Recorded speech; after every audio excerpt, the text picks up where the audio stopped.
Hello tout le monde, on se retrouve aujourd'hui pour une nouvelle vidéo que j'avais hâte de filmer. J'ai l'impression que je dis ça pas systématiquement mais assez souvent, mais là pour le coup j'avais très envie de filmer parce qu'en fait je vais vous présenter des nouveautés make-up dont on entend parler un petit peu partout. Soit elles viennent de sortir, soit ça va sortir dans pas longtemps. Je les ai reçues, je ne les ai pas testées, donc je vais les tester avec vous, devant vous. Vous allez voir mes réactions à chaud. Il y a plein de choses de produits que je mourrais d'envie de tester, mais j'attendais exprès cette vidéo, donc autant vous dire que j'avais hâte de filmer quoi. Donc en base de teint, aujourd'hui on va tester celle de Dior, c'est la Dior Skin Forever and Everywhere, donc base de teint tenue et de perfection extrême. Il y a un indice de protection de 20, voilà, au passage, et en fait c'est la base de teint que j'ai reçue en même temps que le fond de teint. Je vous en ai déjà parlé, je l'aime énormément, mais j'ai pas du tout testé la base, et comme j'avais pas de base pour le maquillage aujourd'hui, je me suis dit on va tester celle-ci. Ça sent vraiment la crème solaire, ça me fait tout bizarre. Écoutez, au niveau du toucher, ça fait un effet un petit peu velouté sur la peau. Ça gomme un petit peu ce qui est à gommer. Donc, on passe au teint, et le seul que je n'avais pas testé et qui est tout nouveau sur le marché, c'est le Chanel. Et vous avez été plusieurs à me demander de l'essayer. Donc ça tombe bien, quand je l'ai reçu, en plus je pensais pas le recevoir. Je me suis dit bah c'est top, en plus ça a l'air d'être ma teinte. C'est la teinte numéro 30, c'est la beige, et c'est le teint Ultra Teint Perfection Haute Tenue Fini Mat Lumineux de Chanel. Et ça fait très longtemps que j'ai pas essayé de fond de teint Chanel, donc écoutez, doublement plus contente. Je trouve très difficile à travailler, à appliquer, il sèche vite. En même temps, les trois fonds de teint que j'utilise le plus, c'est le Huda Beauty, c'est le NARS et le Dior Undercover. Donc c'est trois fonds de teint qui sont hyper couvrants, donc je suis pas habituée à avoir moins de couvrance. Et là, je suis moins fan. Après, j'ai l'impression déjà la couleur ne matche pas du tout.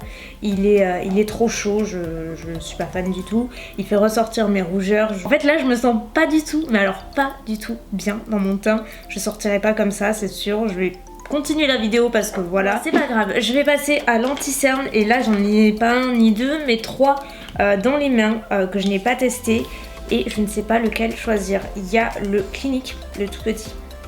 Enfin tout petit par rapport aux autres, il est plus petit. C'est le Beyond Perfecting Super Concealer que je n'ai pas testé. Il y a aussi du coup le Chanel qui va avec le fond de teint, et il y a aussi le nouveau Laura Mercier. Donc décision. J'ai très envie de commencer par Laura Mercier parce que c'est le premier anti-cerne de la marque en plus que je teste, et il a l'air vraiment chouette parce qu'en fait ses promesses c'est vraiment une très longue tenue et une couvrance relativement haute. Donc moi j'ai la teinte 2W, j'adore l'applicateur. Ça me fait penser au Urban Decay ou à celui de Sephora, vous voyez, et j'adore ces applicateurs.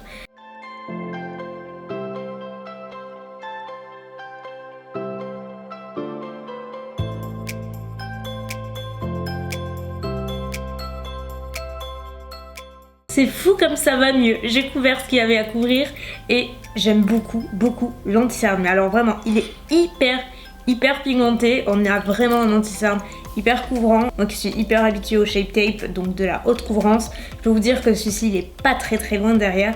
Il est top, j'aime beaucoup. Application, rendu, à voir d'ici la fin de journée, d'ici quelques jours, réessayer plusieurs fois au niveau de la tenue, etc. Mais là, je vais poudrer avec la poudre libre de Beauty Bakery qui est comme ceci. Là je triche un tout petit peu parce que celle-ci c'est le seul produit d'aujourd'hui que j'ai déjà essayé. En fait j'avais pas d'autres poudres à vous présenter aujourd'hui vraiment neuve que j'avais pas testé. J'ai déjà essayé 2-3 fois on va dire. J'ai un très bon avis sur cette poudre là. J'aime beaucoup. En plus vous avez un petit capuchon de sécurité en fait pour éviter d'avoir de la poudre partout. Donc ça c'est hyper pratique. Donc dans un premier temps je vais fixer mon anti-cerne, et je vais en utiliser sur l'ensemble de mon teint aussi pour matifier. Et en fait c'est une poudre que j'utilise, enfin les fois précédentes que j'utilise surtout pour le baking. Je la trouve vraiment très bien. On passe aux sourcils. Je vais enfin essayer quelque chose de nouveau parce que j'utilise tout le temps les produits Anastasia, mais aujourd'hui je vais casser un petit peu la routine et utiliser cette pommade type gros pommade. En fait c'est la Paradise Extatique de L'Oréal. Utiliser le petit pinceau qui est fourni avec, petit swatch. Ok, c'est bien intense.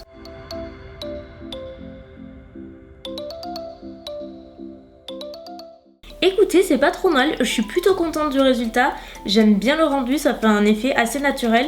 Il manque juste un petit goupillon je trouve, mais c'est un peu compliqué de le mettre dans ce type de packaging. Mais bon, en dehors de ça par contre il est hyper joli. Mais moi j'ai fait mon petit goupillon pour enlever l'excédent et ça rend pas trop mal. Je suis pas habituée à ce type de texture donc j'ai mis juste un petit peu plus de temps. Mais c'est pas mal du tout pour remplir et fournir un petit peu plus le sourcil. Je vais passer à une étape que je fais en général après, mais là depuis quelques semaines c'est comme ça que je procède. Donc, je vais vous montrer, en fait je fais le bronzer maintenant et après les yeux.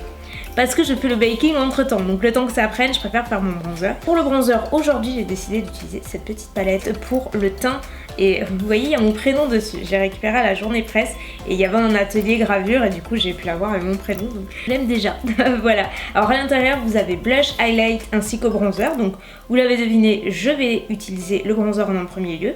Il y en a un mat et un légèrement satiné pour apporter le glow.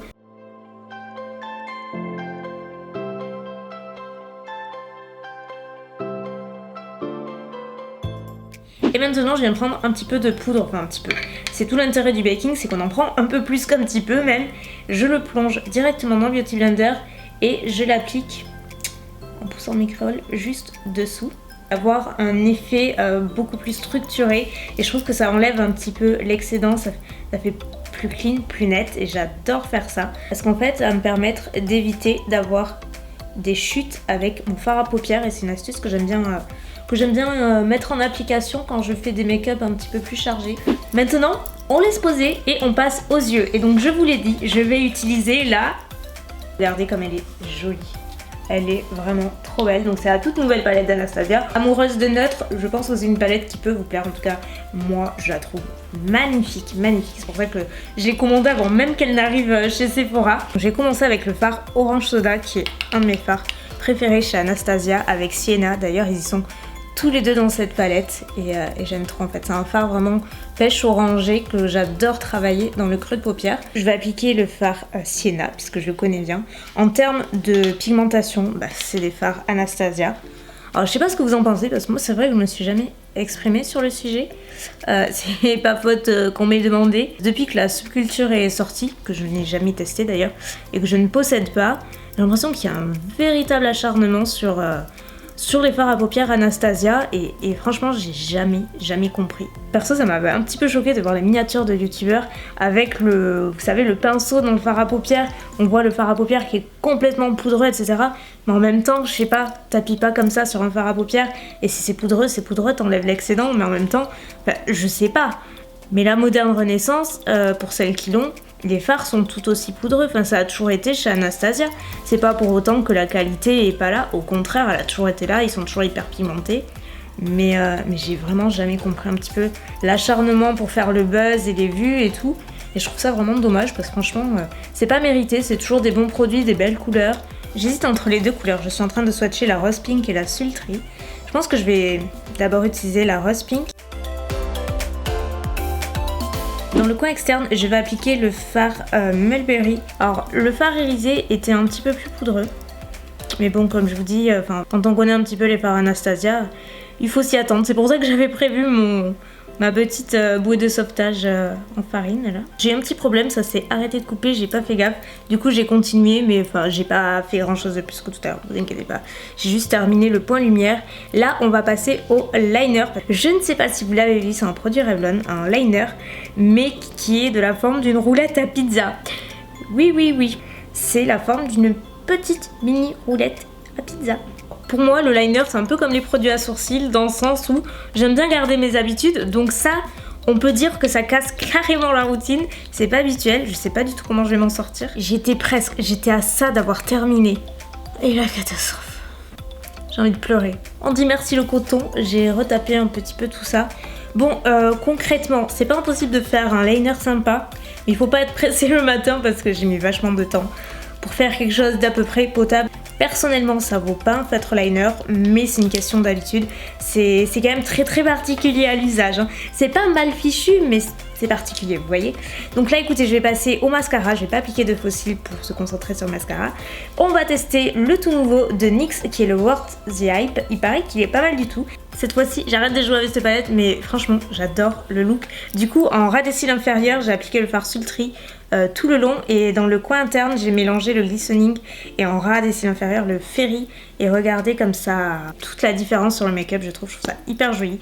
Bon, du coup maintenant je vais vraiment appliquer mon mascara. Je crois que les images parlent d'elles-mêmes. Le mascara est plutôt de la bombe, vraiment. Regardez-moi, les cils, comment ça les étoffe, ça les allonge, ça ne fait pas de paquet. La brosse est très bien. Si vous cherchez un mascara pas trop cher qui allie volume et longueur, allez voir chez NYX. Donc là, je vais appliquer ce petit blush là de la palette Too Faced.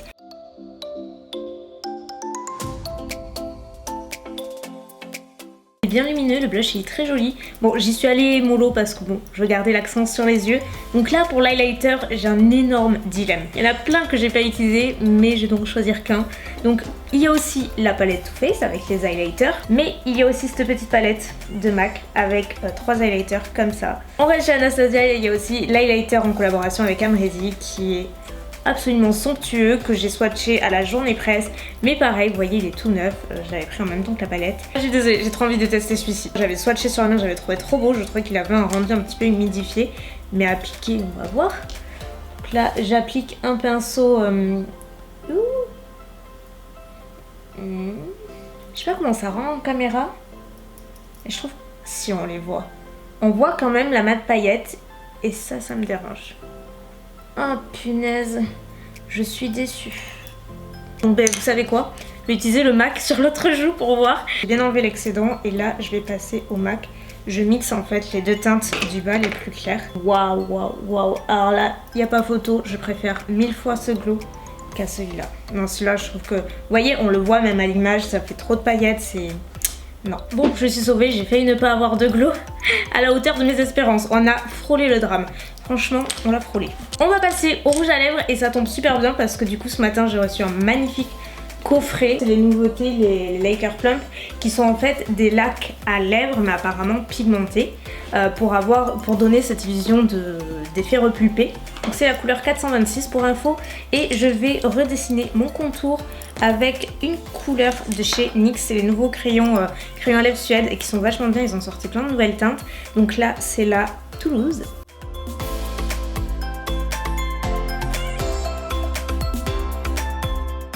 Ça porte bien son nom, il n'y a pas à dire, c'est hyper brillant comme lac. Et par contre, pour celles qui aiment le rendu d'un gloss mais pas la texture, là je trouve que c'est le bon compromis.